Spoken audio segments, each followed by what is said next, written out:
যদি কেউ সকালে পড়ে রাত্রের আগে মারা যায় জান্নাতে চলে যাবে। রাতে পড়ে সকালের আগে ইন্তেকাল করলে জান্নাতে চলে যাবে। আমি ইস্তেগফারের আপনাদেরকে 2-3টা দোয়া শিখাই দেই আগে ছোট্ট করে।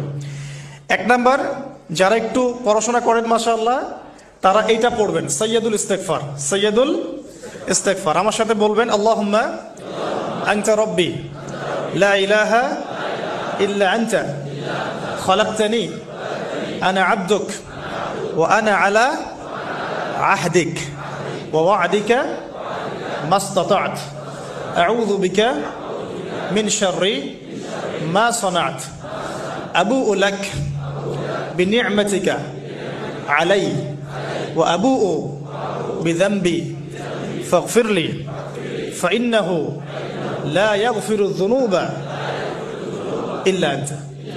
এই যে আমরা গত লেকচারে বলেছিলাম যে আমাদের ইবাদতগুলো অন্তঃসার শূন্য হয়ে যাচ্ছে এই কারণে, বিকজ আমরা অর্থটা বুঝি না। এই যে দোয়াটা আপনি করলেন, নবী সাল্লাল্লাহু আলাইহি ওয়াসাল্লাম বলেছেন যে এই দোয়া পড়ার পরে যদি কেউ সকালে পড়ে রাত্রের আগে মারা যায় জান্নাতে চলে যাবে। রাতে পড়ে সকালের আগে ইন্তেকাল করলে জান্নাতে চলে যাবে। তো কি পড়লাম? আল্লাহ পাক বলছেন, নবী সাল্লাল্লাহু আলাইহি ওয়াসাল্লাম বলছেন, আল্লাহুম্মা হে আল্লাহ আনতা রাব্বি, আল্লাহ তুমি আমার রব,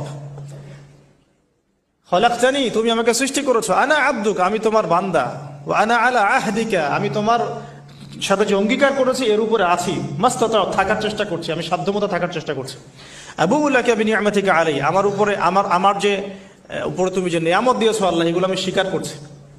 হে আল্লাহ তুমি আমার উপর যত নিয়ামত দিয়েছো আমি স্বীকার করছি, ওয়া আবু'ু বিযানবি আমার যত গুনাহ আল্লাহ সব স্বীকার করছি।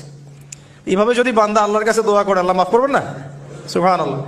ফাগফিরলি আল্লাহ আপনি আমাকে মাফ করুন, ফাইন্নাহু লা ইয়াগফিরু যুনুবা ইল্লা আনতা কারণ আপনি ছাড়া যুনুব কেউ ক্ষমা করতে পারেন। বাস এইভাবে বুঝে বুঝে এটা যদি না পড়েন অ্যাটলিস্ট এতটুকু, আস্তাগফিরুল্লাহাল্লাযী লা ইলাহা ইল্লা হুয়াল হাইয়ুল কাইয়্যুম ওয়া আতুবু ইলাইহি, এইটুকু।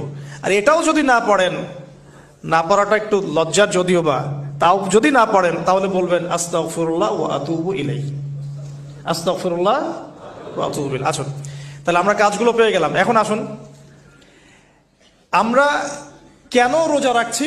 নবী করিম সাল্লাল্লাহু আলাইহি ওয়াসাল্লাম এখানে উদ্দেশ্যটা বলছেন। এই দিনে কি করা হয়েছে? মুসা আলাইহিস সালাম এবং তার কওমকে নাজাত দেওয়া হয়েছে, ফেরাউন তার কওমকে ডুবিয়ে দেওয়া হয়েছে। এই তো এই রোজার সাথে কিন্তু হুসাইন রাদিয়াল্লাহু আনহুর কারবালার শাহাদাতের কোনো সম্পর্ক নাই। এটা একটা আকীদা পরিষ্কার করে নেবেন। হুসাইন রাদিয়াল্লাহু আনহুর কারবালার ঘটনা হয়েছে নবী সাল্লাল্লাহু আলাইহি ওয়াসাল্লামের ইন্তেকালের 60 বছর পরে। শরীয়ত ক্লোজ হয়ে গেছে না নবী সাল্লাল্লাহু আলাইহি ওয়াসাল্লাম ইন্তেকালের সাথে সাথে, নাকি আরো শরীয়ত আসবে? তো শরীয়তের কোনো নতুন বিধান কি এরপরেও চালু করা যাবে?